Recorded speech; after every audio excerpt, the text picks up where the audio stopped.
Laqad kana lakum fi Rasulillahi uswatun hasanah. Karena kita akan semalam bersama sunnah Rasul SAW. Laqad kana lakum fi Rasulillahi uswatun hasanah.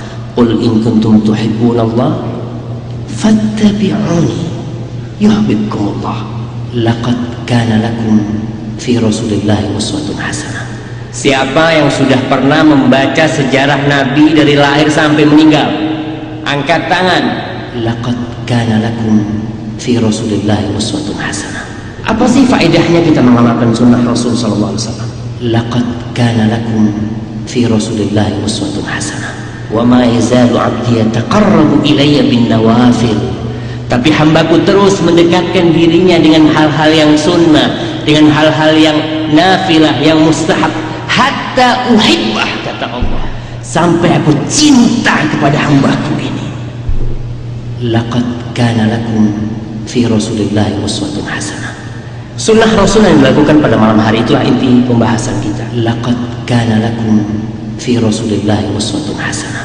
Membaca wirid, berzikir di pagi dan di sore hari. Laqad kana lakum fi Rasulillahi uswatun hasanah. Wadhkur rabbaka fi nafsika tadarruan wa khifatan wa dunal jahri minal qawli bil ghuduwi wal asal wa la takun minal ghafilin.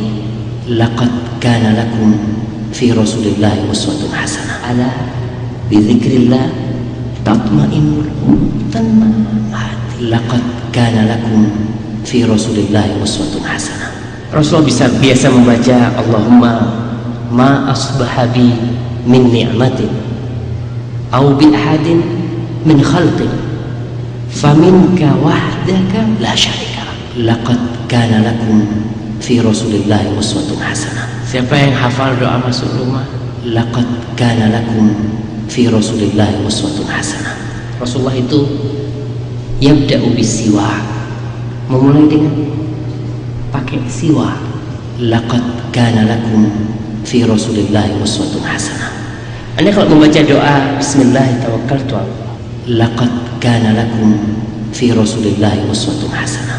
Salat maghrib berjamaah itu termasuk sunnah yang diamalkan pada waktu. Laqad kana lakum fi Rasulillahi uswatun hasanah. Ada salat sunnah tidak sebelum salat maghrib? Laqad kana lakum fi Rasulillahi uswatun hasanah. Yang kedua, ingat bainal adzanain da'watun mustajabah. Laqad kana lakum fi Rasulillahi uswatun hasanah. Barang siapa yang sholat sunnah setelah maghrib 6 rakaat, dia tidak memisahnya dengan kata-kata yang buruk, maka ibadahnya itu sama dengan ibadah 12 tahun.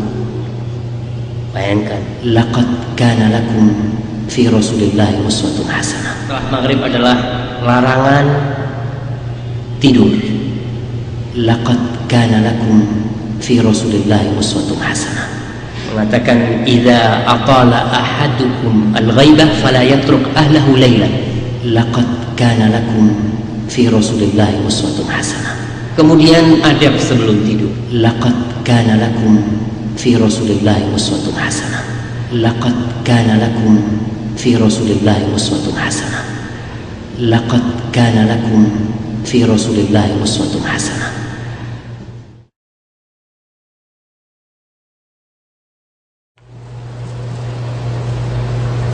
Alhamdulillah Rabbil Alamin. Satu kata yang imam selalu memulai sholatnya dengannya. Kita mendengar sholat dan membaca Alhamdulillah Rabbil Alamin. Segala puji bagi Allah Subhanahu wa Ta'ala, Rabb semesta. Alhamdulillah. Satu kata para penceramah memulai khutbahnya, memulai ceramahnya dengan kata Alhamdulillah. Alhamdulillah adalah kata yang kita biasa kalau ditanya kif hal, apa kabar, gimana keadaanmu, kita pasti menjawab Alhamdulillah. Karena memang hanya Allah yang pantas untuk dipuji, hanya yang layak untuk mendapatkan pujian dari kita, Allah Subhanahu wa Ta'ala. yang nikmatnya tak terhingga. Allah Jalla Jalaluh yang kebaikannya tak terhitungkan.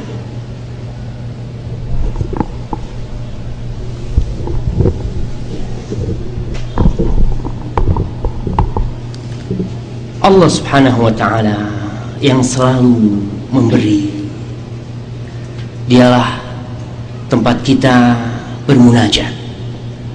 Dialah tempat kita memohon, meminta. Dialah Allah Jalla Jalaluh, tempat kita mengadukan segala perkara. Allah Subhanahu wa ta'ala yang mengabulkan doa kita, yang memberikan jalan keluar tatkala semua pintu tertutup. Allah Jalla Jalaluh yang menghilangkan duka di hati kita, yang menghapuskan lara. Allah Jalla Jalaluh yang kalau kita lagi gundah, kemudian kita mengatakan, ya Allah, ya Rabbi, hilang semua rasa gundah. Maka hanya Allah yang pantas untuk mendapatkan pujian dan pujaan dari kita. Kalau kita melihat nikmat yang Allah berikan kepada hambanya, maka kita akan terheran-heran dengan betapa maha besarnya Allah Jalla Jalaluh.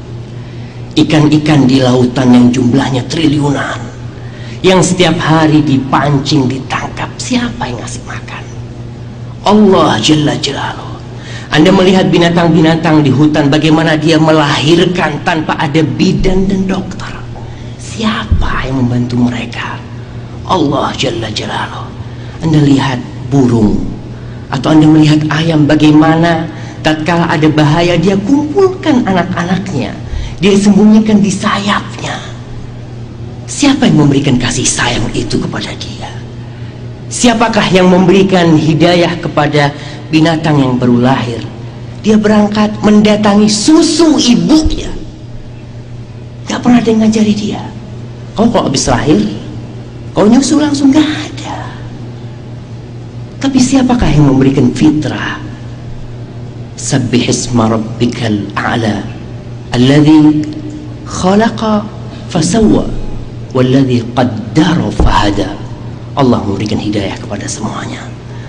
Maka kembali lagi, hanya Allah yang pantas untuk dipuja dan dipuji. Para hadirin yang dimuliakan Allah Subhanahu wa ta'ala, salawat dan salam semoga selalu tercurahkan bagi baginda Nabi kita, yang banyak dari kita, yang banyak dari umat Islam insyaallah yang di sini nggak ada yang mereka tidak mengenal Nabi kecuali namanya, yang dia tidak mengetahui perjalanan hidup Nabi kecuali beliau dilahirkan di tahun gajah. Selesai. Ada yang kenal dengan Rasul SAW di sini? Ada yang kenal? Yang di belakang situ kayaknya kenal banget itu. Siapa nama beliau? Iya, nama beliau siapa? Silakan. Iya. Bin Abdullah bin Abdul Muttalib bin Hashim sampai bin Hashim cukup. Nama Anda kalau boleh tahu? Siapa? Jimmy Akbar. Jimmy Akbar bin Isa Abdullah bin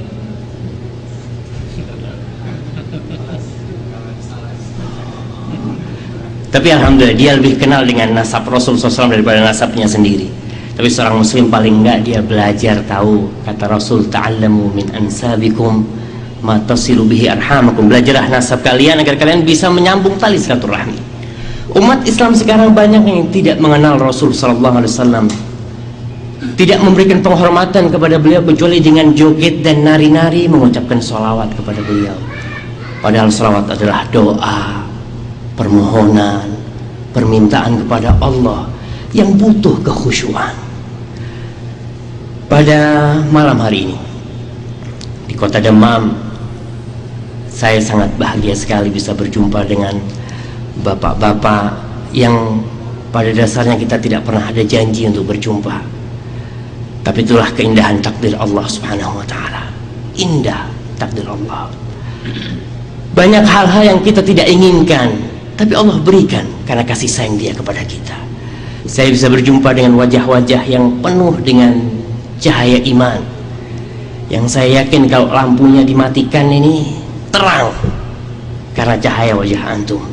Dan insya Allah mudah-mudahan tatkala antum pulang ke Indonesia, cahaya ini bisa antum sampaikan kepada bangsa Indonesia yang jumlah mereka 230 juta.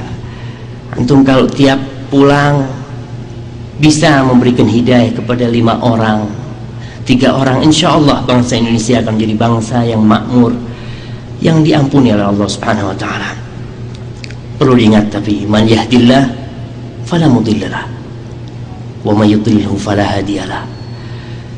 Siapa yang mendapatkan hidayah dari Allah Subhanahu wa ta'ala, walaupun 1000 preman datang untuk menyesatkan dia, tidak akan ada yang bisa menyesatkan dia, karena Allah sudah menentukan hidayah buat orang itu. Begitu pula siapa yang ditetapkan sesat oleh Allah Subhanahu wa ta'ala, walaupun 1 juta kiai datang memberikan nasihat kepada dia, tidak akan bisa berubah.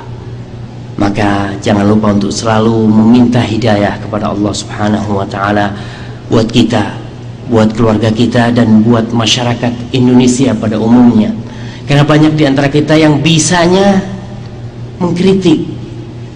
Jangan cuma mengkritik, doakan bangsamu itu. Berapa banyak doa yang kita berikan untuk bangsa Indonesia. Mas yang pakai kopiah merah, antum kalau berdoa berapa persen buat bangsa Indonesia? Hah? Kenapa? Tapi doakan nggak untuk bangsa Indonesia? Apa bunyi doa antum kalau boleh dengar? Biar yang lainnya pada dengar ini. Oh, itu kan umum, yang ada nama Indonesianya. Siapa yang berdoa di antara bapak untuk bangsa Indonesia? Gak ada. Gimana mau benar bangsa Indonesia padahal doa adalah silahul mukmin, yang kita tidak butuh uang untuk berdoa.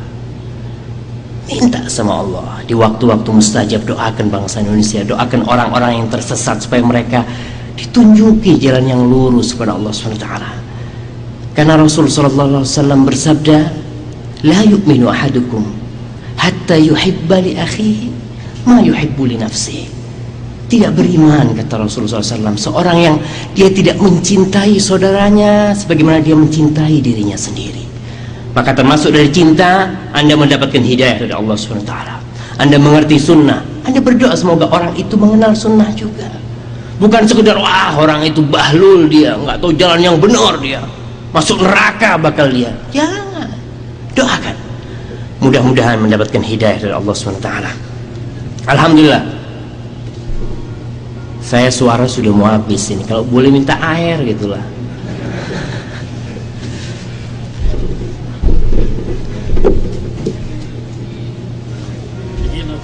Nah, Adi, saya minta izin dulu ya untuk minum air.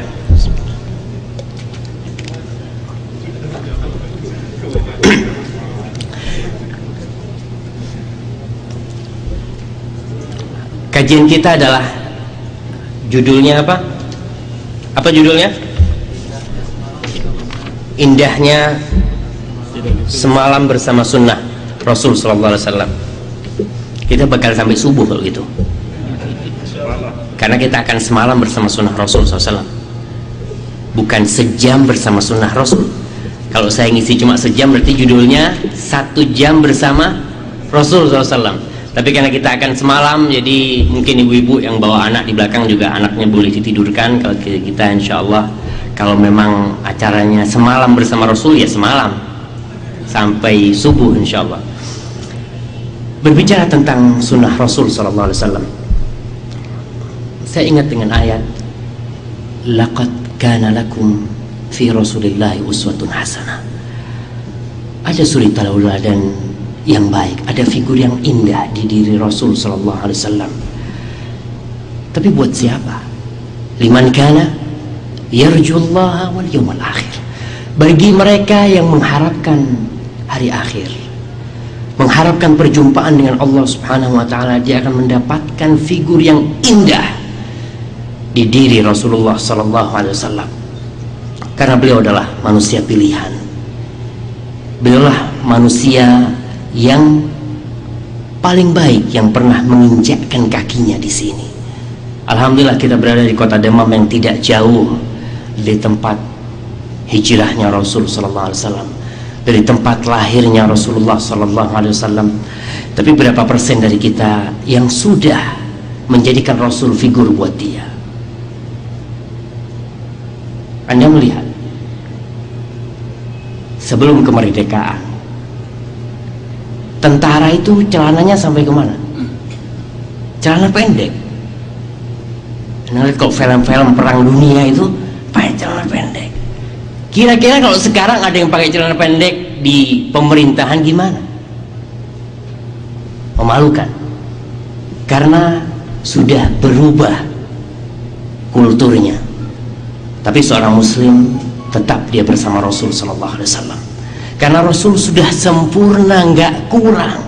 Tapi kalau bikinan manusia butuh untuk disempurnakan, butuh untuk dilengkapi. Tapi karena Rasul sallallahu alaihi wasallam adalah manusia yang paling baik, maka ingatlah Allah berfirman, "Qul in kuntum tuhibbunallah." Katakan Muhammad kepada mereka. Ayat ini dinamakan ayatul ikhtibar, ayat imtihan, ayat untuk mengetes, untuk menguji kebenaran iman orang-orang itu. Qul in kuntum tuhibbunallah. Banyak orang mengatakan aku cinta kepada Allah, saya cinta sama Rasulullah sallallahu alaihi wasallam. Tapi cinta sulit untuk diartikan. Tapi cinta bisa dibuktikan kalau memang dia cinta kepada Allah Subhanahu wa taala. Kata Allah, "Qul in kuntum tuhibbunallah fattabi'uni yuhibbukumullah." Kalau kalian benar cinta kepada Allah, ikuti aku, Rasulullah sallallahu alaihi wasallam. Yuhibbukumullah, pasti Allah cinta kepada kalian. Jadi kalau kita ingin dicintai oleh Rasulullah, oleh Allah Subhanahu wa taala, maka satu syaratnya ikuti baginda Nabi Muhammad sallallahu alaihi wasallam. Dan kita tidak akan bisa mengikuti beliau kecuali dengan satu cara. Apa? Kita tidak akan bisa mengikuti sunnah Rasul kecuali dengan satu cara. Belajar. Kita harus tahu, kita harus kaji. Siapa yang sudah menyelesaikan membaca buku sejarah Rasulullah SAW? Angkat tangan. Siapa yang sudah pernah membaca sejarah Nabi dari lahir sampai meninggal? Angkat tangan. Bapak-bapak, masa nggak ada, nggak yakin saya. Siapa yang belum pernah membaca sejarah Rasul dari awal sampai akhir? Lihat nggak ada yang angkat tangan juga, nggak mau ngaku. Takut ria, masya Allah gitu. Oke, kalau gitu kita biarkan biar yang mereka yang sudah membaca sunnah Rasul SAW, membaca sejarah hidup Nabi dari awal sampai akhir, Anda akan melihat perubahan di diri Anda. Anda akan melihat bahwa Anda sekarang saya bukan yang kemarin. Karena banyak sekali keindahan di kehidupan Rasul SAW. Di dalam segala aspek kehidupan, baik keluarga, ketika beliau bekerja, ketika beliau menjadi bapak, ketika beliau menjadi teman, ketika beliau menjadi anak, semuanya ada contoh yang indah di diri Rasul sallallahu alaihi wasallam. Sunnah. Apa arti sunnah? Angkat tangan yang bisa. Ustaz Zainuddin mana? Katanya mau ada hadiah buat yang jawab ini. Mana hadiahnya? Apa arti sunnah? Angkat tangan yang bisa. Hadiahnya cepetan. Ada hadiahnya. Oh, ini hadiahnya sudah ada. Masya Allah. Oke, silakan. Setiap perkataan, perbuatan, dan perbuatan sahabat yang didiamkan oleh Nabi SAW. Itu sunnah. Perkataan, perbuatan,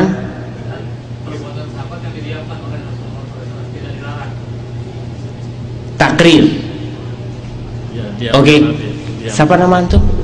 Siapa? Rangga, silahkan Mas Rangga. Beliau sudah bisa menjawab arti sunnah. Itu sunnah. Saya mau arti yang lain. Siapa yang bisa memberikan arti yang lain? Silahkan. Allah barik fikum. Masya Allah, Mas Rangga ini baru datang, saya ngeliat. Tapi udah dapat hadiah beliau. Arti lain buat sunnah. Masa nggak ada yang bisa? Katanya Ustaz Zainuddin yang di sini sudah sunnah semua, katanya pada ngerti semua mas sunnah. Arti lain sunnah. Iya silakan.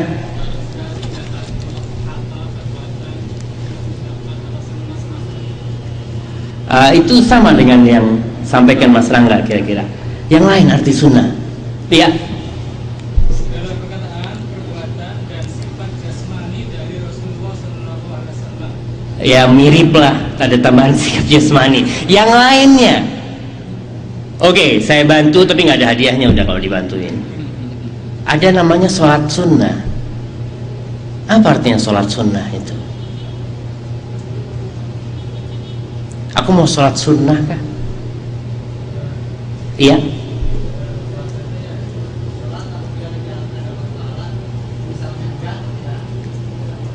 Nggak dapat dosa. Oke. Inilah definisi sunnah yang banyak tersebar di masyarakat. Sunnah itu yang kalau diamalkan dapat pahala, kalau ditinggalkan nggak apa-apa. Ini yang akan kita bicarakan. Tapi definisi ini nggak benar, kurang. Apa kurangnya? Iya, mau ditambahin?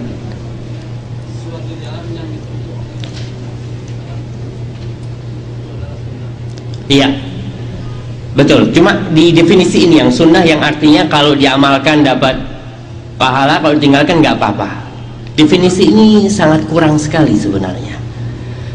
Para ulama al-muhaqqiqun menjelaskan bahwasanya sunnah dalam artian dalam ulama fikih ketika menyebutkan sunnah sebagai arti dari mustahab yang kalau diamalkan dapat pahala, kalau ditinggalkan tidak berdosa. Definisi nggak benar. Karena kalau ditinggalkan rugi orang itu sebenarnya. Bukan nggak apa-apa, rugi. Seperti seorang wira swasta yang punya toko. Dia pagi buka toko, dapat uang 1 juta. Kalau nggak buka toko, nggak dapat duit dia. Rugi nggak kira-kira? Rugi. Bahlul orang ini kita omong. Kok nggak buka toko dapat duit kau? Begitu pula sunnah Rasulullah SAW. Sunnah adalah dalam artian yang amalan-amalan yang kita katakan sunnah kalau ditinggalkan kita akan merugi. Apa sih faedahnya kita mengamalkan sunnah Rasul sallallahu alaihi wasallam? Yang pertama, dicintai oleh Allah Subhanahu wa taala. Sebagaimana ayat yang tadi dalam surat Ali Imran, "Qul in kuntum tuhibbunallaha fattabi'uni yuhibbukumullah." Dalam hadis qudsi yang diriwayatkan Imam Bukhari, Rasul sallallahu alaihi wasallam mengatakan, qala Allah Ta'ala, "Man adzali waliyan faqad adzantuhu bil harb." Barang siapa yang mengganggu dan menyakiti waliku, kekasih Allah Subhanahu wa ta'ala, maka aku mengumumkan perang kepada orang itu. Maka waliullah kualat. Orang yang benar-benar menyakiti waliullah, benar Allah mengumumkan perang kepada dia yang benar-benar waliullah. Wa ma taqarraba 'abdi ilayya bi syai'in ahab mimma aftaratu alaih. Tidak ada satu hal, kata Allah SWT, yang aku cintai hambaku mendekatkan diri kepadaku dengannya lebih dari hal-hal yang fardu. Allah cinta dengan yang fardu. Setelah itu apa? Wa ma yazalu 'abdi yataqarrabu ilayya bin nawafil. Tapi hambaku terus mendekatkan dirinya dengan hal-hal yang sunnah, dengan hal-hal yang nafilah, yang mustahab, hatta uhibbah, kata Allah, sampai aku cinta kepada hambaku ini. Yang kerja di perusahaan, kalau Anda ngerjain yang wajib-wajib doang, tugas Anda saja, Anda kan dicintai oleh bos. Oh bagus ya kerjanya. Tapi kalau Anda plus yang wajib-wajib, tapi amalan-amalan yang bukan tugas Anda, tapi Anda melihat aku bisa ngamalin, aku kerjain, maka kecintaannya akan double. Begitu pula kita ketika mengamalkan sunnah Rasul sallallahu alaihi wasallam. Itu faedah yang pertama. Faedah yang kedua, sunnah sebagai penutup kekurangan dari amal wajib kita. Salat sekarang. Dalam hadis riwayat Ibnu Abi Syaibah. Hadis ini disahihkan oleh Syekh Albani rahimahullah. Rasulullah mengatakan, "Wa innar rajula la yusalli salata 60 sana wa lam tuqbal minha syai'." Ada seseorang yang melaksanakan salat selama 60 tahun tapi tidak ada yang diterima salatnya. Subhanallah. Kesian orang ini. Kata Rasulullah, yutimmu ruku'ahu. Dia menyempurnakan rukuknya, wala yutimmu sujudahu, tapi sujudnya tidak dia sempurnakan. Begitu pula sujudnya sempurna, rukuknya tidak sempurna. Bahkan dalam hadis lain kata Rasulullah SAW yang maknanya, ada orang yang sholat yang diterima nisfuha, separuh yang dia terima dari sholatnya.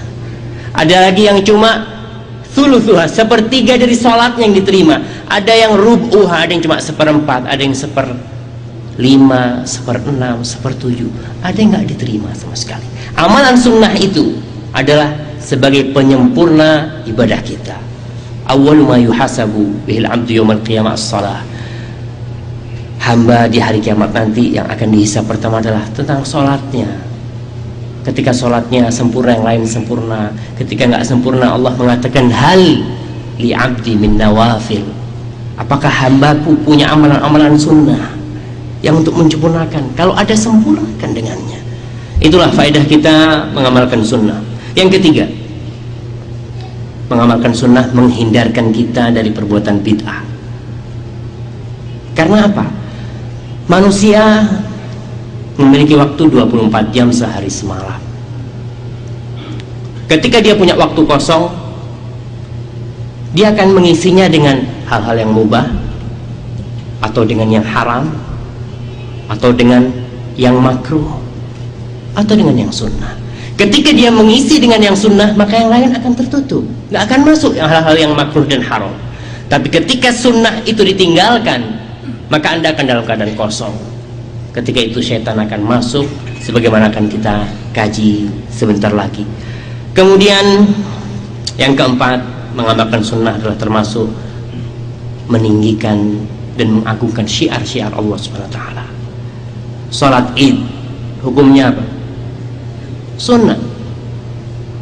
Tapi kita kalau tidak salat, kita tidak menghidupkan dan mengagungkan syiar-syiar Allah. Takbir umpamanya sunnah.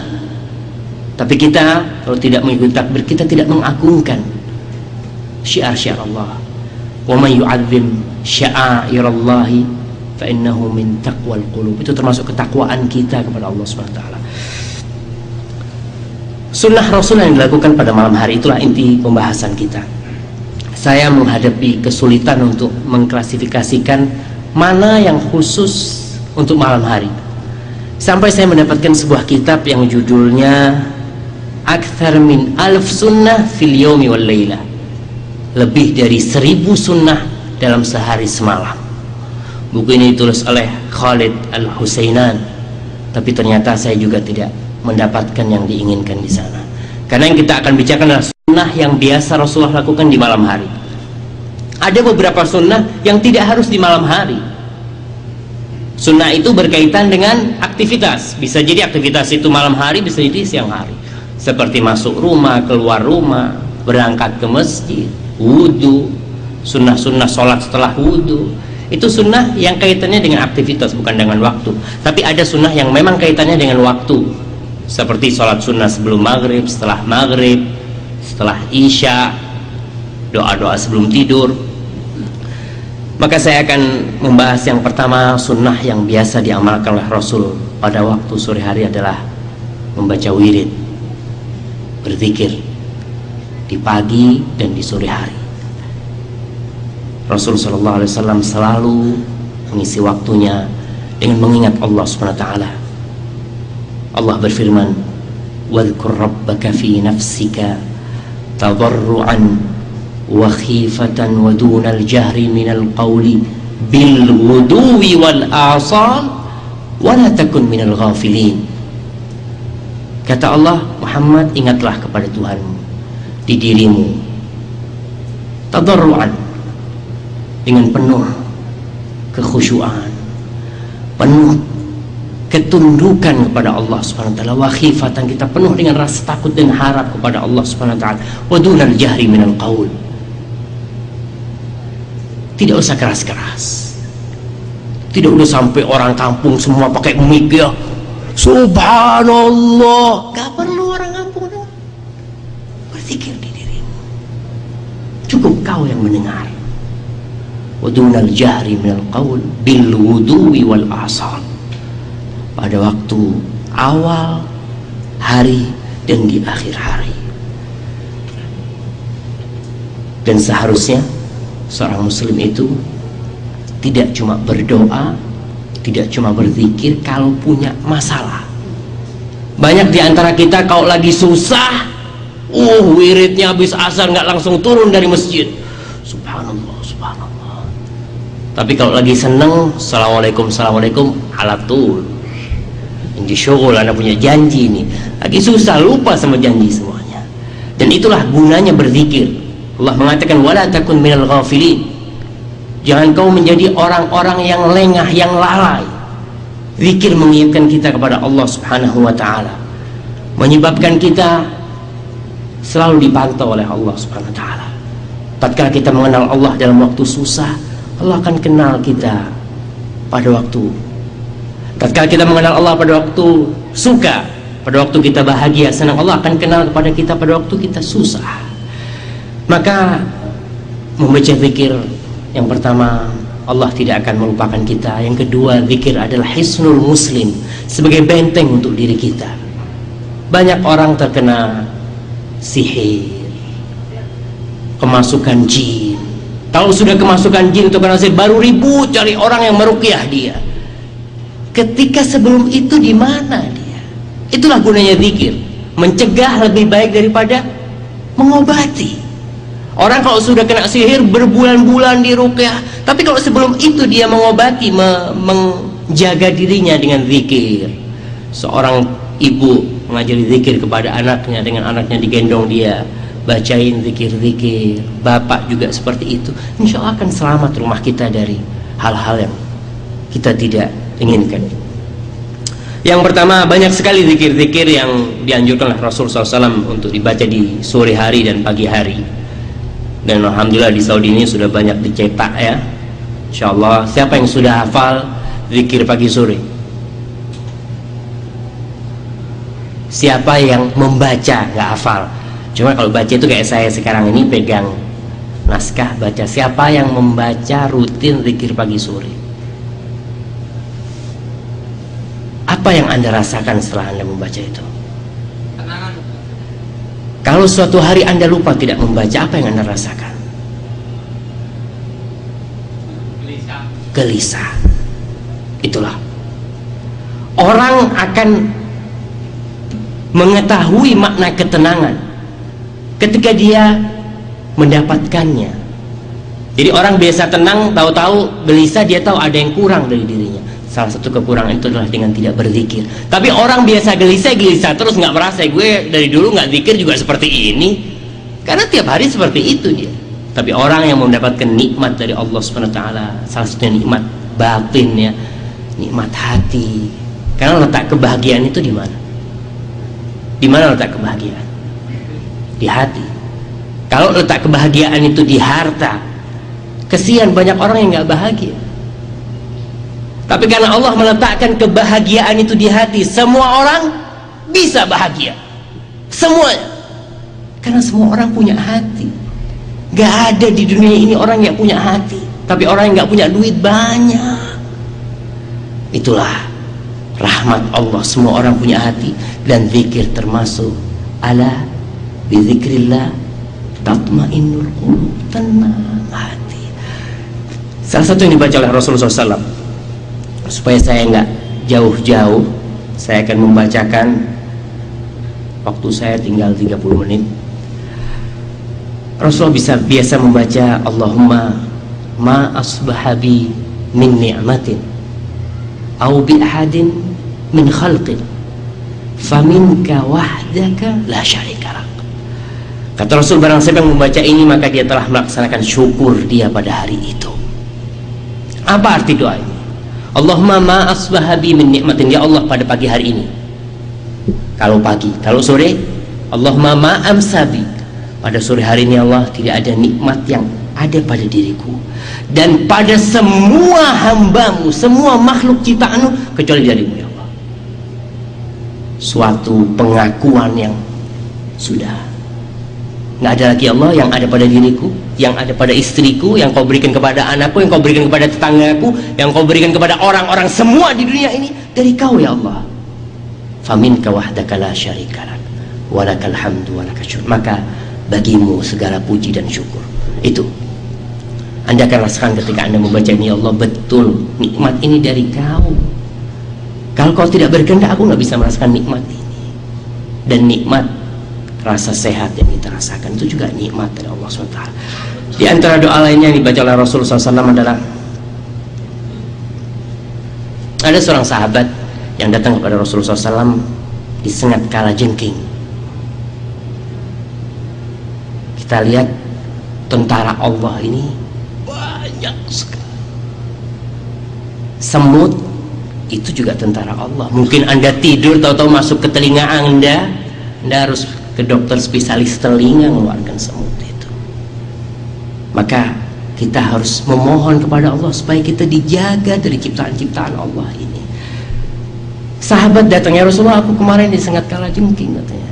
Ama annaka lau qulta, andai kata kau membaca atau berkata a'udzu bikalimatillahi tammati min syarri ma khalaq, ya Allah, aku berlindung dengan kata-katamu, dengan kalimat-kalimatmu yang sempurna dari kejahatan segala ciptaan Allah, maka kau tidak akan disengat kala jengking. Siapa yang baca ini? Insya Allah banyak, karena semuanya takut disengat kala jengking. Ingat, cobalah kita membaca hal ini. Anda jangan cuma membaca untuk diri Anda, anak Anda.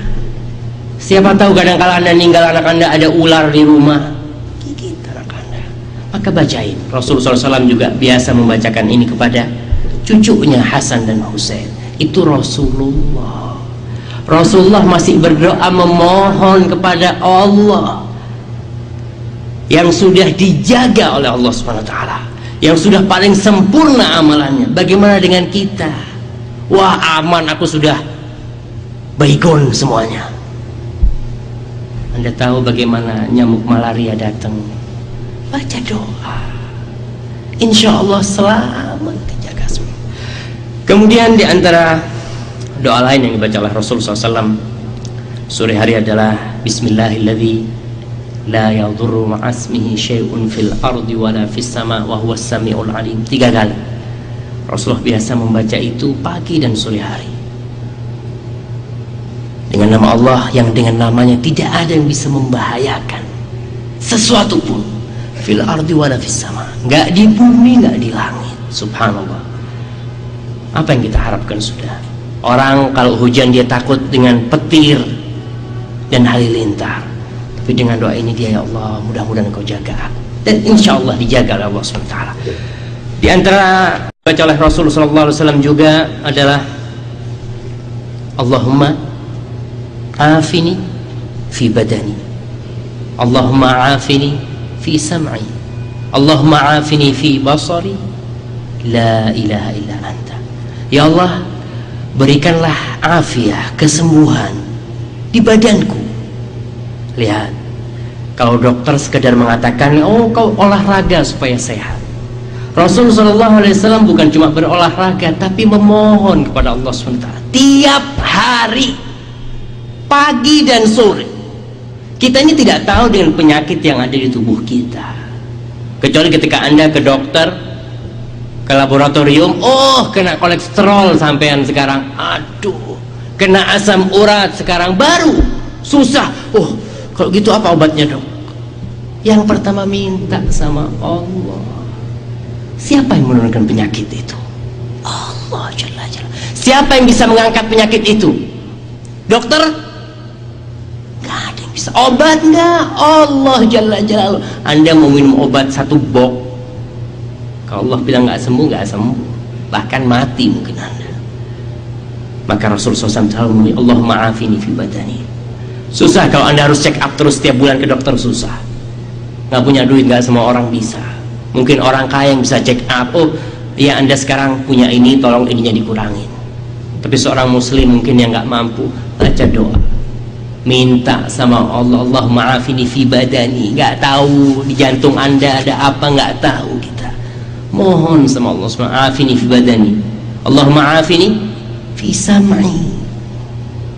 Ya Allah, kadang-kala orang sudah tua pendengarannya, sudah mulai rendah, nggak kuat, lemah, minta sama Allah, Allahumma afini fi badani, Allahumma afini fi sam'i, Allahumma afini fi basari. Minta sama Allah supaya nggak dikasih kebutaan, supaya nggak harus pakai kacamata yang tebel, yang kalau dibuka nggak kelihatan. Minta sama Allah, afin fi basari, Allah. Minta sama Allah SWT. Bukan cuma pakai obat tetes mata tuh, mataku lagi nggak enak. Minta sama Allah SWT. La ilaha illa anta. Insya Allah dengan seperti ini, kalau setiap muslim membaca, insya Allah rumah sakit sepi. Ada dokter di sini? Nggak ada dokter. Insya Allah mudah-mudahan semua umat Islam dikasih kesembuhan sama Allah SWT. Kemudian doa lain yang dibaca oleh Rasulullah SAW adalah Allahumma inni a'udzubika minal kufri wal faqri wa min azabil qabr. La ilaha illa anta. Ya Allah, aku berlindung kepadamu dari kekufuran. Nggak ada yang dijamin mati dalam keadaan muslim. Ada yang dijamin? Walaupun Anda sholat malam 300 rakaat, nggak ada yang menjamin Anda mati dalam keadaan muslim. Maka minta, yang bisa menjamin itu cuma Allah Subhanahu wa ta'ala. Maka memohon, Allahumma, aku berlindung kepadamu dari kekufuran, ya Allah. Doa Nabi yang sering dibaca ketika sujud apa? Ya muqallibal qulub, tsabbit qalbi ala dinik. Nabi itu memohon kepada Allah supaya diteguhkan hatinya di atas agama. Itu Nabi. Begitu pula doa ini Nabi yang baca, Allahumma inni a'udzubika minal kufri wal faqr. Aku memohon kepada Allah supaya dijauhkan dari kefakiran. Fakir, susah, nggak ada yang bisa dimakan. Saya pernah berjumpa dengan satu orang di Bondowoso, Jawa Timur. Saya ngelihat usaha dia biasa-biasa aja.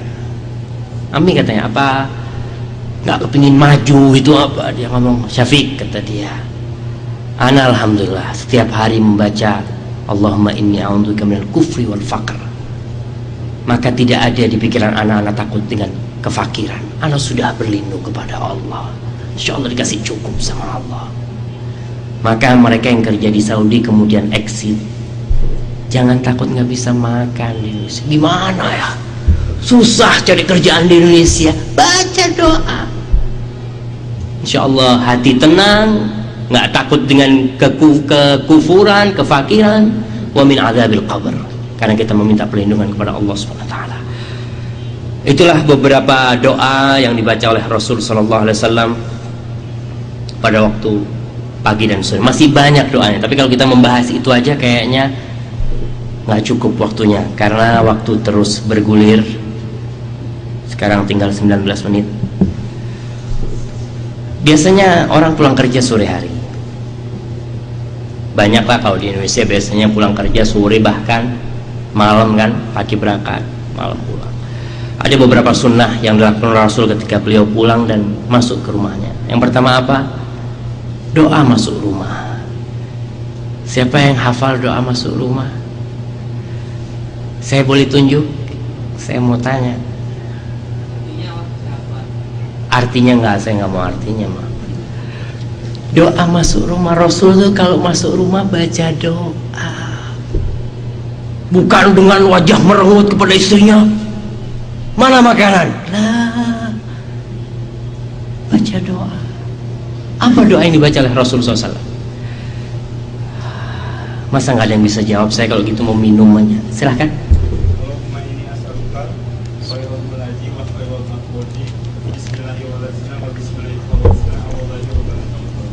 Iya. Sahih. Yang pendek, Bismillahi walajna, ya Allah dengan namamu aku masuk rumah. Bismillahi kharajna, dan dengan namamu aku keluar dari rumah ini. Wa 'alallahi rabbina tawakkalna, dan kepadamu aku bertawakal ya Allah. Kita tidak tahu dengan apa yang terjadi di rumah kita ketika Anda keluar rumah. Ada yang menjamin Anda masuk rumah Anda, tahu-tahu keluarga Anda semua sudah dibantai sama rampok. Banyak kejadian di Jakarta hal itu. Tahu-tahu masuk rumah, fulan sudah mati, stres akhirnya. Ada yang sampai gila.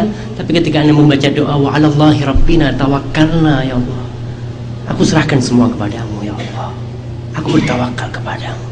Tenang hati Anda dengan apa yang terjadi di rumah. Kemudian Rasulullah SAW juga kalau masuk rumah, kata Aisyah radhiyallahu anha, Rasulullah itu yabda'u bisiwak, memulai dengan pakai siwak. Karena di luar kita mungkin makan hal-hal yang bau, makan peti, makan jengkol mungkin. Masuk rumah mau mencium anak, Pak, kok bau Papa? Katanya. Bagaimana lihat Rasul SAW mengajarkan membersihkan mulut sebelum masuk rumah. Termasuk dari berbuat baik kepada keluarga dan istri. Anda selalu mengharap istri Anda dalam keadaan wangi terus. Tapi kadang-kadang kita lupa dengan kewangian diri kita sendiri. Kau lihat istrinya bau, kok bau? Kau sekarang katanya istrinya malu, dari dulu kau masuk rumah selalu bau Pak katanya, tapi gua diem aja gitu. Maka dari itu ingat, sebelum masuk rumah pakai siwak. Dan siwak itu nggak harus kayu arok, kayu apa aja lah. Kalau di Indonesia kayu apa yang bagus di Indonesia? Mungkin kayu jati.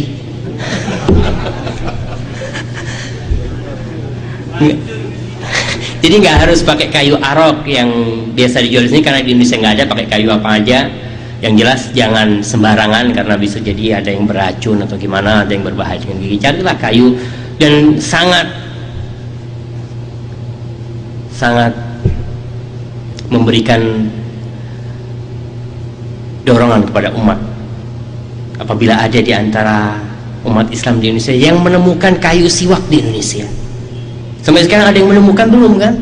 Di Indonesia itu banyak sekali pohon-pohon dan tumbuh-tumbuhan. Coba ada yang berusaha, apa kayu yang bagus untuk gigi umpamanya?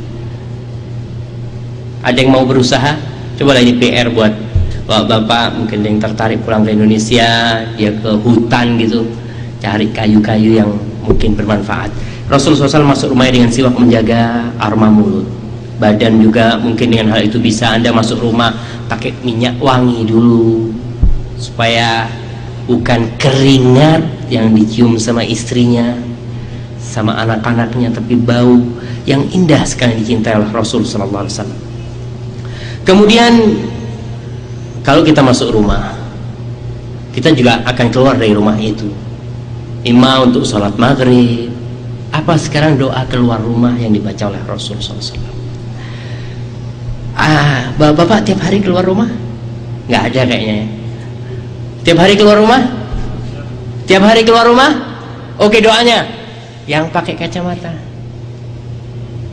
Iya. Masya Allah. Semuanya baca itu? Insya Allah. Itu syaitan, kata Rasulullah SAW dalam hadis riwayat Abu Dawud, ini sahih. Kalau seorang keluar rumahnya membaca doa itu, syaitan itu pada minggir semua. Sama setan-setan lain, kef sudah nanti minggir, kef birajulin kutu hudia, dengan orang yang sudah dikasih hidayah sama Allah, gimana nanti sudah menjauh. Ada doa lain yang dibaca oleh Rasulullah SAW yang lebih lengkap. Anda kalau membaca doa Bismillahirrahmanirrahim, coba Anda maknai tawakal kepada Allah. Aku nggak tahu apa yang bakal terjadi di jalan, apa yang bakal terjadi ketika aku nyetir mobil. Mungkin ada yang nabrak dari kanan, mungkin ada orang yang nyebrang ngawur, aku tabrak dia. Maka dengan membaca doa itu, kita serahkan semuanya kepada Allah, karena Allah adalah Rabbul Alamin. Hanya Allah yang bisa menyelamatkan kita. Tidak ada yang menjamin Anda pulang ke rumah dalam keadaan sehat. Ada yang jamin? Tahu-tahu istri, oh suami lagi di rumah sakit, kenapa tabrakan? Baca doa, Ketika Anda membaca doa dan Anda tabrakan, Anda akan tahu, ya Allah, aku sudah tawakal kepadamu. Aku yakin iman terbaik yang kau berikan kepada aku. Iman akan terus tumbuh dengan Anda terus berzikir kepada Allah SWT. Tapi kalau tidak berzikir, waduh, gara-gara remnya ini belum, remnya yang disalahkan. Mungkin Anda punya salah sama Allah SWT.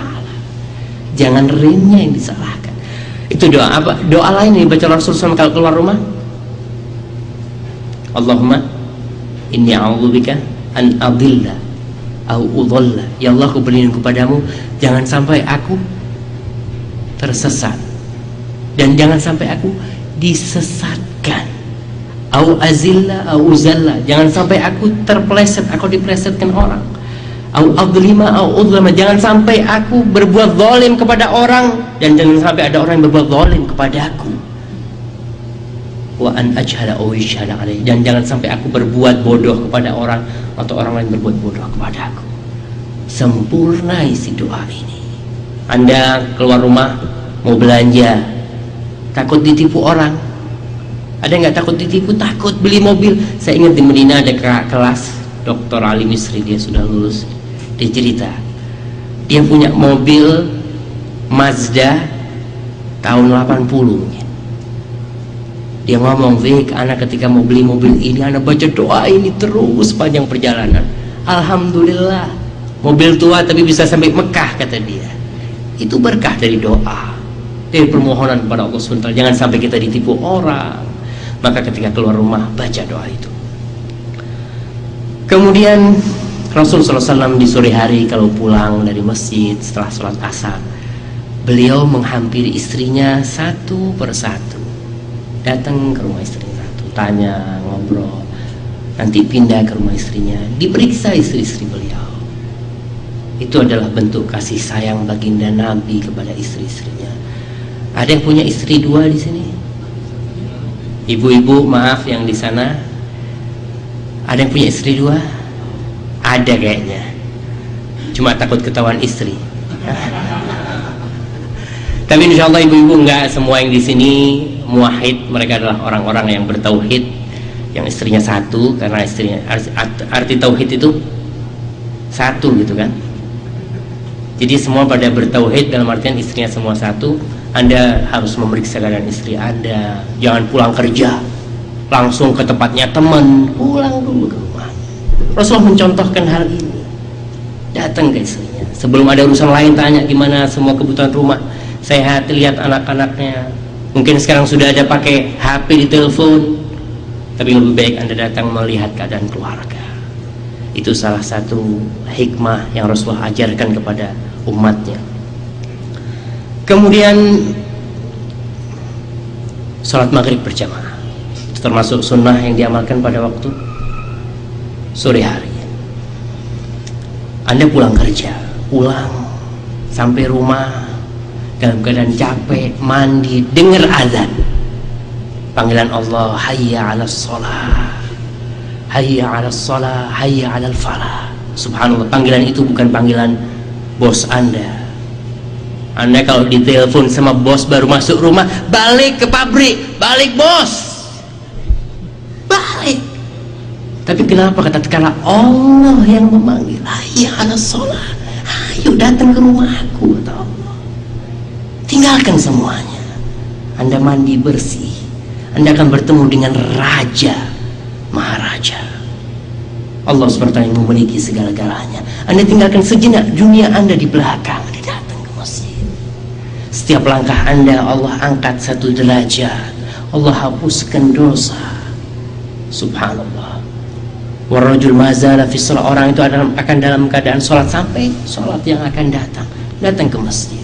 Di masjid apa yang kita lakukan? Salat tahiyatul masjid. Ada sholat sunnah nggak sebelum sholat maghrib? Ada sholat sunnah belum? Ada sholat sunnah tidak sebelum sholat maghrib? Ada? Berapa rakaat? 2 rakaat? Betul? Di Indonesia kita ngelihat biasanya orang kalau ke masjid, Anda melihat kalau maghrib itu masuk masjid langsung duduk. banyak sekali. Mereka yang tidak tahu sunnah, bagaimana sunnah masuk masjid. Yang pertama sunnah tahiyatul masjid. Kemudian sholat sunnah sebelum maghrib. Kata Rasulullah SAW dalam hadis riwayat Abu Dawud, sallu qabla al-maghrib. Sholat sebelum maghrib, kata Rasul. Sholat sebelum maghrib liman sya, bagi yang mau. Tidak termasuk sunnah rawatib yang ditekankan. Tapi kalau Anda masuk masjid, ingat ada tahiyatul masjid. Sekalian Anda gabungkan niat Anda dengan sunnah sebelum maghrib. Kemudian di masjid di Indonesia biasanya setelah sholat maghrib, apa yang Anda lihat? Apa? Nyanyi-nyanyi rame. Macam-macam lah, yang sholawat kepada Rasul sallallahu alaihi wasallam, zikir, pujian buat para sahabat, pujian buat Rasul sallallahu alaihi wasallam. Sebenarnya yang Rasul lakukan itu apa sih? Yang pertama sholat sunnah sebelum maghrib, itu disunahkan. Yang kedua, ingat, bainal adzanain da'watun mustajabah, ada doa mustajab di antara dua azan itu. Manfaatkan untuk berdoa. Orang keluar dari rumahnya berangkat ke masjid, salah satu tujuannya apa? Mendapatkan ketenangan. Tapi sampai masjid mau berdoa ini rame sendiri, sallallahu ala Muhammad. Iya, sallallahu ala Muhammad, betul kita baca sholawat. Tapi jangan ganggu saudara Anda yang dia menjauhi kebisingan dunia, masuk ke masjid ingin ketenangan, kok malah diganggu dengan rame-rame seperti itu. Perlu adanya penyadaran, karena banyak saudara kita tidak tahu sunnahnya ini, tidak tahu apa yang harus dilakukan. Jangan menghakimi, menvonis, wah orang-orang itu memang nggak mau dikasih tahu. Belum dikasih tahu dia mengatakan seperti itu. Kasih tahu pelan-pelan. Rasulullah lakukan seperti ini. Kita datang dari rumah kepingin ketenangan. Orang sholat tahiyatul masjid, Rasulullah SAW itu melarang para sahabat membaca Quran keras-keras, karena bakal mengganggu saudara yang lain. Bismillahirrahmanirrahim. Yang disini Yasin wal Quranil Hakim.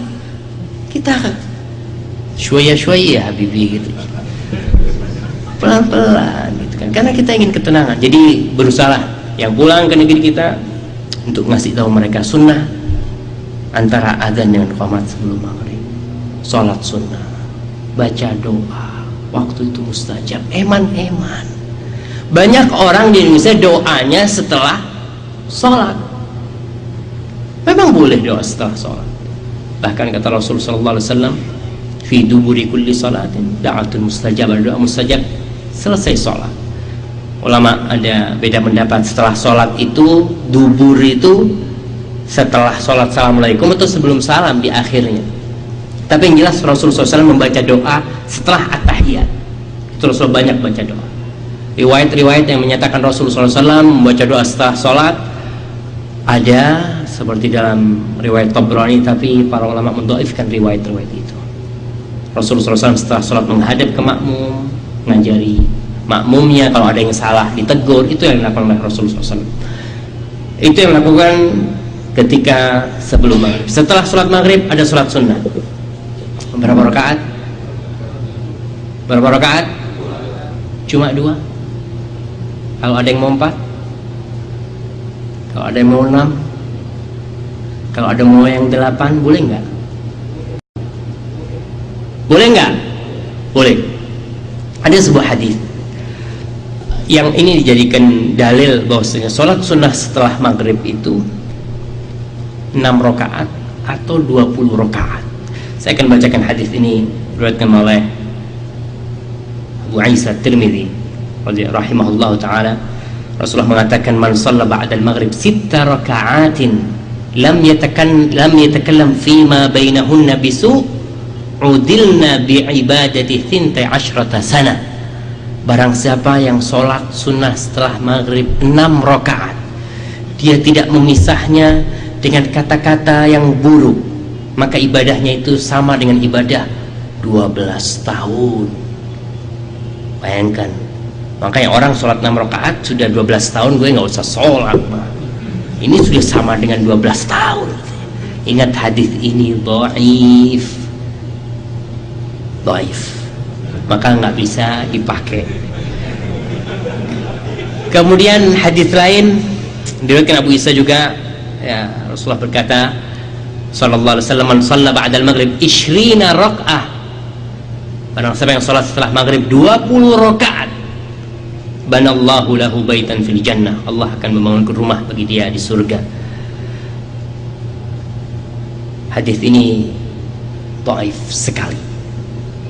Jadi salat yang warid 2 rakaat, tapi Anda boleh menambah jadi 4, Anda boleh menambah jadi 6, jadi 8, tapi sunnahnya sunnah mutlak. Bukan karena hadis ini gua mau kepingin 12 tahun nggak sholat ini, nggak bisa. Dalil ini dipakai untuk sholat yang dinamakan kadang-kadang dengan sholatul awwabin. Kemudian beberapa sunnah setelah maghrib adalah larangan tidur. Larangan tidur sebelum sholat maghrib, sebelum sholat isya. Rasulullah SAW melarang tidur sebelum sholat isya, dan ngobrol setelah sholat isya, termasuk ngobrol nonton TV. Betul nggak? Termasuk ngobrol nonton TV. Dalam artian Rasulullah SAW mendidik umatnya supaya menjadi para pejuang yang siap berjuang. Orang kalau ngobrol setelah sholat isya itu biasanya nyambung, karena waktunya panjang sekali. Wah, masih belum, nggak ada waktu sholat lagi, maka biasanya subuhnya akan ketinggalan dengan ngobrol itu. Sholat malamnya nggak bangun. Jadi Rasulullah SAW mengajari umatnya supaya tidak ngobrol setelah sholat isya. Kita ngobrolnya sekarang kapan? Kita sekarang ba'dal isya, ba'dal maghrib, ba'dal isya. Tapi kita nggak akan malam-malam untuk kajian ilmu.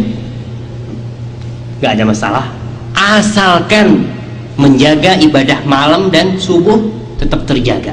Jangan gara-gara amalan yang sunnah, wah kita ini mengkaji ilmu sampai jam 12 malam, subuh jam 7 baru bangun. Nggak benar. Jadi yang tadi malam itu nggak ada manfaatnya loh. Seharusnya tetap dijaga. Jangan sampai karena sunnah-sunnah akhirnya yang wajib ketinggalan. Jadi tetap harus dijaga. Kemudian makan malam, adab-adab makan insya Allah semua pada tahu, kita akan tinggalkan.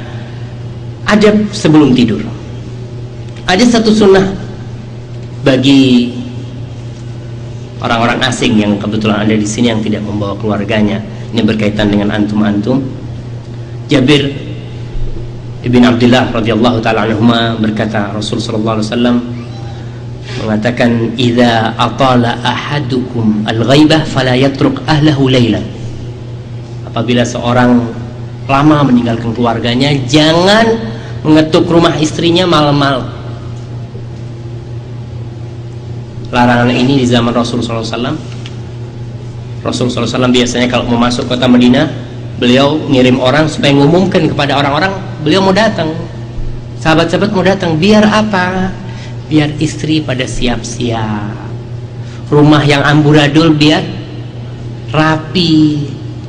Kalau enggak, anak mau supres sampai rumah istrinya bau masih. Gue datang jauh-jauh lu dalam keadaan seperti ini, ribut akhirnya. Pesan Rasul, kabari. Mungkin sekarang sudah ada HP, tinggal telepon, aku mau datang. Jadi siap-siap. Di zaman Rasulullah SAW ada 2 sahabat yang menyalahi perintah ini. Dia datang malam-malam ke rumah istrinya. Mungkin ada keraguan istrinya ini, mungkin lagi ngapain, mungkin sama orang laki lain gitu kan. Dan terjadi betul, dia melihat di rumah istrinya ada orang laki. Orang laki itu siapa? Bisa jadi adiknya si istri, kakaknya si istri, tapi karena dia marah, bertengkar, ceraikan istrinya. Itu salah satu akibat kita tidak mengikuti perintah Rasulullah SAW. Akhirnya sahabat itu mendapatkan bersama, ada 2 sahabat mendapatkan bersama istrinya orang lain. Perlu hati-hati, ikutilah perintah Rasulullah SAW. Kabarin istrinya kalau mau datang, malam hari, mungkin Anda dari Jeddah, dari mana, kabarin supaya yang di rumah siap-siap untuk menyambut Anda. Kemudian adab sebelum tidur, karena kita malam nggak boleh ngobrol habis isya, kita akan tidur.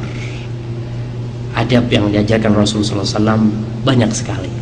Yang pertama, mematikan siraj. Siraj itu lampu minyak. Jadi Rasulullah SAW mengatakan dalam hadis riwayat Bukhari, atfi'ul masabiha idza raqadtum wa ghalliqul abwab wa awqul asqiya wa khammirut ta'am wasyarab wa ahsibu qala walau bi'udin ta'ruduhu alaih. Kata Rasulullah SAW, kalau kalian mau tidur, matikan lampu yang dari lilin, ya, mungkin lilin, lampu minyak, itu suruh matikan. Mungkin sekarang sudah jarang yang pakai lampu dari minyak, tapi ada masih hal-hal lain yang menggunakan api. Apa? Kompor dimatikan. Bayangkan Rasulullah SAW mengajarkan umatnya sempurna sekali. Kompor dimatikan, setrikaan dicabut, hal-hal yang berbahaya yang berkaitan dengan api dan panas kita matikan sebelum itu, dan itu dianjurkan oleh Rasul sallallahu alaihi wasallam. Kemudian wa ghalliqul abwab, tutup pintu rumah. Jangan, wah gua tawakal sama Allah, mobil nggak gua kunci, biarin kunci gue taruh di mobil, gue tawakal sama Allah. Nggak benar. Rasulullah ngajari umatnya ada sebab-sebab yang harus kita ambil kalau kita ingin keamanan. Wa ghalliqul abwab, tutup pintu. Mau tidur, cek pintu rumah, selesai baru tidur. Kemudian wa auqul asqiyah, tempat-tempat minuman ditutup. Kalau yang pakai tali diikat, makanan juga ditutup supaya nggak ada bakteri-bakteri yang masuk. Anda lihat bagaimana anjuran Nabi kepada para sahabatnya. Itu adab sebelum tidur. Kemudian ada adab yang berkaitan dengan kita. Kalau itu berkaitan dengan rumah kita, dengan tempat tinggal kita. Ada pun adab yang berkaitan dengan kita. Dalam hadis riwayat Bukhari, Anil Bara' bin Azib radhiyallahu taala anhu qala Nabi sallallahu alaihi wasallam, Rasulullah bersabda kepada Bara' bin Azib. Apa sabda Nabi? Ya Bara', wahai Bara', idza ataita madja'aka, kalau kau mau datang ke tempat tidurmu, fatawadda wudu'aka lis-shalah, maka wudu'lah, ambil air wudu seperti kau mau sholat. Thumma taji' ala shiqqikal ayman, kemudian merebahlah ke samping kanan tubuh kita yang kanan. Thumma qul, kemudian Rasulullah mengajarkan doa. Kita akan baca doanya sebentar lagi. Rasulullah mengajarkan kita wudhu. Apa hikmah di balik itu? Banyak sekali hikmahnya. Kalau Anda melihat iklan-iklan di TV nyuruh anaknya cuci kaki sama cuci tangan kalau mau tidur. Ayo cuci kaki dulu, cuci tangan dulu. Rasulullah tidak mengajarkan hal itu. Wudhu seperti mau sholat.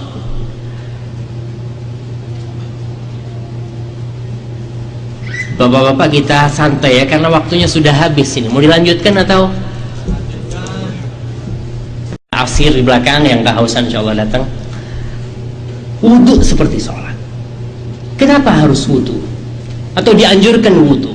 Orang tua marah kalau anaknya, oh kakinya kotor, cuci dulu sebelum naik tempat tidur.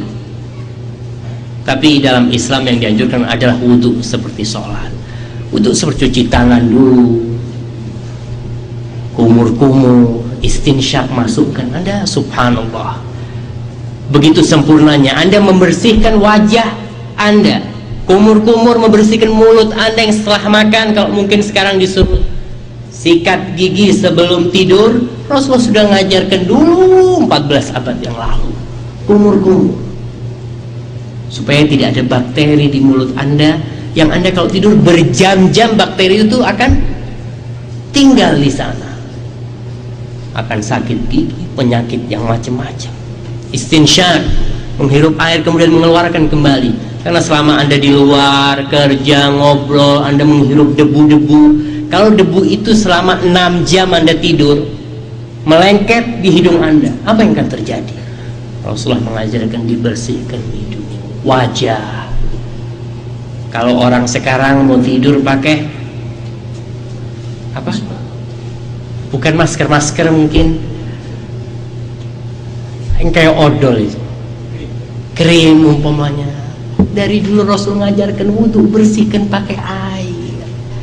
Soal bersih wajahmu, nggak perlu cuci muka ke salon. Sekarang Anda tahu kenapa orang butuh cuci muka ke salon? Karena banyak sunnah-sunnah Nabi yang nggak diamalkan. Itu debu sampai nempel 3 cm mungkin di wajahnya. Tapi kalau sebelum tidur bersihkan wajah, cuci muka 3 kali, wudu seperti sholat. Tangan pegang yang macam-macam, bersihkan tangan, kaki bersihkan, baru tidur. Ini adalah benar-benar ajaran yang perlu kita amalkan. Siapa yang sudah mengamalkan sunnah ini? Bapak-bapak, siapa yang sudah mengamalkan sunnah ini? Gak usah malu. Kadang-kadang cobalah, gak butuh berapa lama. Mungkin wudhu berapa menit? Anda kalau wudhu berapa menit? 10 menit? Mandi kali kalau 10 menit, 3 menit selesai, bersihkan. Kemudian wattaji ala syiqqikal aiman, merebahlah ke arah kanan, tidur miring ke kanan. Subhanallah. Yang pertama Anda harus ingat, Muhammad ini pilihan Allah. Kalau Anda melihat Muhammad dimasukkan ke 100 orang berpengaruh di dunia, gak butuh itu Muhammad. Dan mereka banyak melecehkan Muhammad dengan meletakkan Muhammad di nomor 1. Setelah Muhammad siapa? Newton. Ajib min hadza Newton ini. Muhammad, nggak ada yang seperti Muhammad. Dia adalah sayyidu waladi Adam, yang paling mulia dari anak-anak Adam. Rasulullah mengajarkan kita tidur miring ke kanan. Ingat, sabda Nabi adalah wahyu dari Allah Jalla Jalaluh. Miring ke kanan. Kenapa kok miring ke kanan? Siapa di antara yang hadir di sini yang pernah membaca manfaat tidur miring ke kanan? Tolong angkat tangan. Bagi-bagi ilmu. Barang siapa yang ditanya tentang ilmu kemudian disembunyikan. Ada mic nggak buat yang hadir ini biar yang lainnya dengar? Ustadz Ahmad, kayaknya mic ini dipakai. Oke, supaya nggak ngantuk ya. Kalau saya aja yang ngomong ntar saya yang ngantuk. Bisa. Oke, kalau gitu silahkan.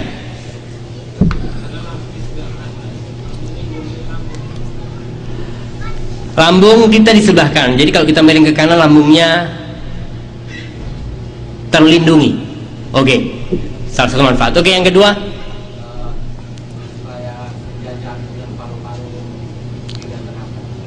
iya.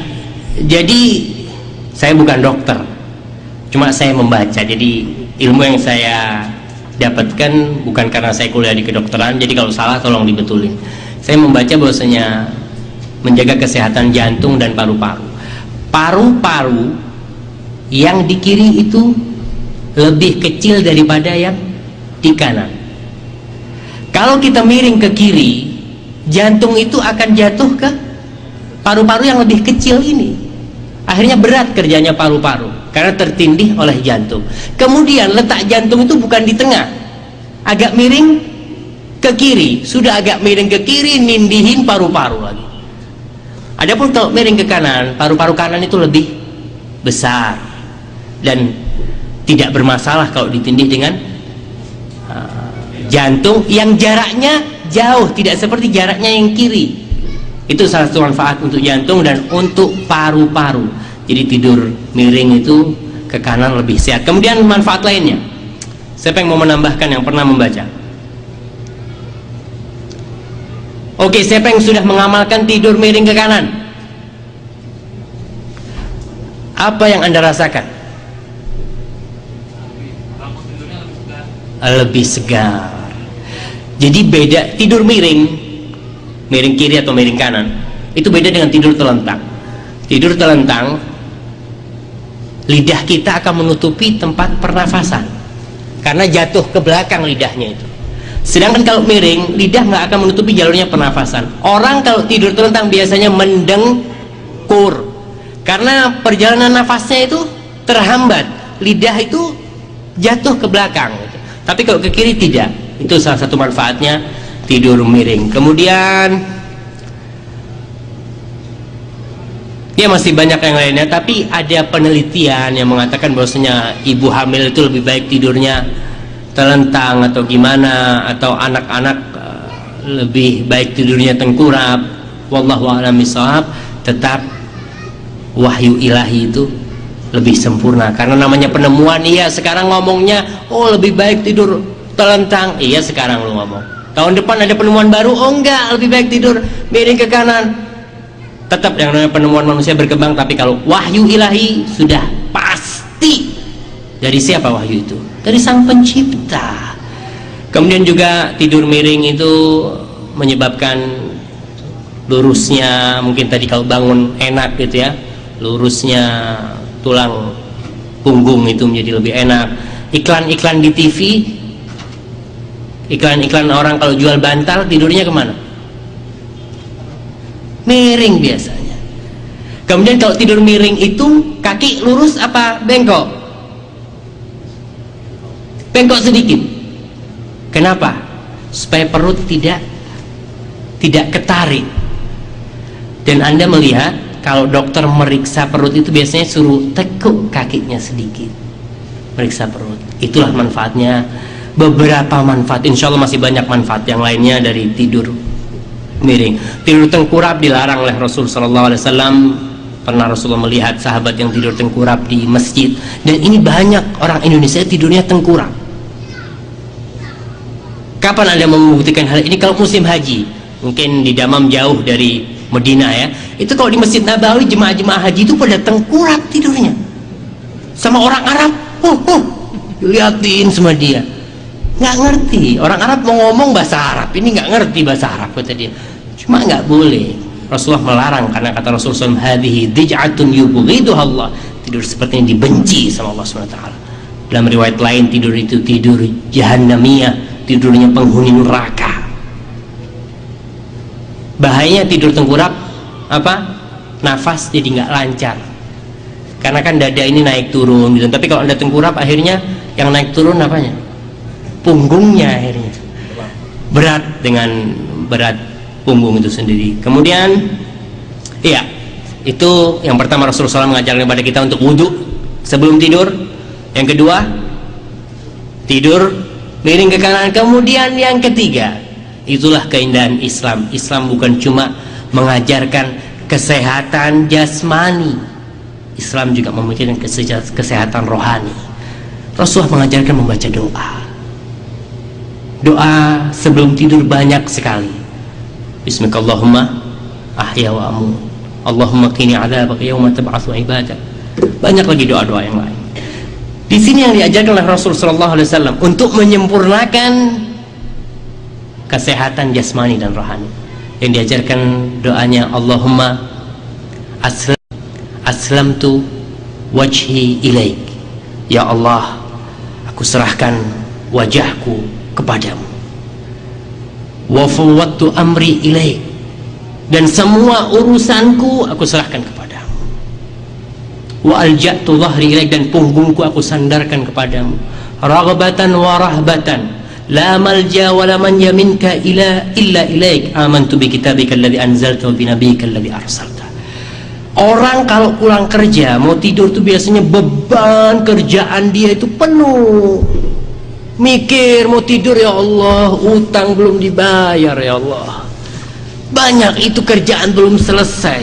Ini besok ada pertemuan, banyak beban-beban.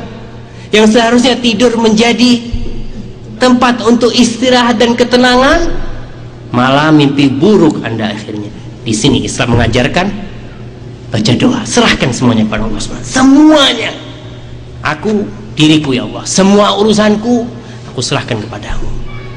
raghbatan wa rahmatan, karena aku takut dan mengharap kepada Allah. Kepada siapa kita mengharap yang akan menyelesaikan urusan kita kalau bukan Allah Subhanahu wa ta'ala? La malja wa la manja, tidak ada tempat untuk lari, tidak ada tempat untuk memohon pertolongan, untuk bersandar kecuali kepadamu ya Allah. Bayangkan, Anda tadi sudah sehat jasmani Anda, sekarang Anda ingin kesehatan di hati Anda, ingin tenang tidur, bangun kepingin seger. Amantu bi kitabika alladzi anzalta, aku beriman dengan kitab yang kau turunkan. Wa bi nabiyyika alladzi arsalta, dan dengan nabi yang kau utus ya Allah. Kata Rasul SAW, barang siapa yang berbuat ini, fa in mitta, kemudian mati pada waktu malam hari itu, mitta alal fitrah, mati dalam keadaan fitrah, karena urusannya sudah dia serahkan semuanya kepada Allah Subhanahu wa taala. Itulah faedah dari sunnah-sunnah Rasul sallallahu alaihi wasallam. Kemudian yang terakhir, karena waktu terus bergulir, kita kayaknya sampai tidur aja, tidak akan sampai subuh. Sunnah sebelum tidur juga disunahkan membaca Subhanallah berapa kali? Alhamdulillah berapa kali? Allahu Akbar berapa kali? Apa faedahnya? Angkat tangan. Siapa yang mengamalkan ini atas dasar sunnah Rasul SAW, apa faedahnya? Memberikan kekuatan. Subhanallah. Fatimah radhiyallahu ta'ala anha, putri baginda Nabi yang sangat disayangi oleh beliau. Beliau itu, ibu-ibu yang di sana, coba Anda lihat bagaimana putri baginda Nabi. Beliau itu kerja bikin tepung sendiri, giling tepung itu dulu pakai batu sama batu, ada lubangnya, digiling sendiri sampai tangannya itu, ya biasalah orang kalau pegang sesuatu terus-terusan merah tangannya, lecet kadangkala. Itu yang terjadi dengan Fatimah. Berat dengan pekerjaan dia Fatimah. Suatu hari mendengar Rasulullah SAW ada kiriman tawanan-tawanan budak-budak. Pikirnya Aisyah, Fatimah ada yang bisa membantu. Akhirnya berangkat ke rumah Rasul SAW. Di rumah Nabi tidak berjumpa dengan bapak dia. Kemudian dia menemui Aisyah radhiyallahu ta'ala anha. Dia mengatakan kepada Aisyah, tolong sampaikan kepada Nabi aku datang. Oke. Akhirnya Nabi malam hari datang. Malam hari datang, diomongin tadi Fatimah datang ke sini. Akhirnya Rasulullah SAW langsung menuju ke rumahnya Fatimah. Masuk rumah, mendapati Fatimah dan Ali sedang berbaring di tempat tidur. Mereka mau bangun, kata Rasulullah, lah biar kalian seperti itu. Rasulullah tidur di tengah-tengah antara siapa? Antara menantu dengan anaknya. Ada bapak-bapak yang tidur di tengah-tengah antara menantu dengan anaknya. Kadang-kadang nggak ngurus sama urusan, udah anak udah kawinkan kau, ya sudah lah urusan suamimu. Tidak, Rasulullah SAW tetap memperhatikan anaknya, memperhatikan menantunya, baik kepada menantu, baik kepada anak. Akhirnya Rasulullah mengatakan, ala adullukum ala khairin mimma sa'altuma, apakah kalian mau aku kasih tahu dengan yang lebih baik dari yang kalian minta, lebih baik dari pembantu, lebih baik dari pekerja yang membantu kau kerja? Siapa yang nggak mau? Tentu mau. Apa yang diajarkan oleh Rasul sallallahu alaihi wasallam?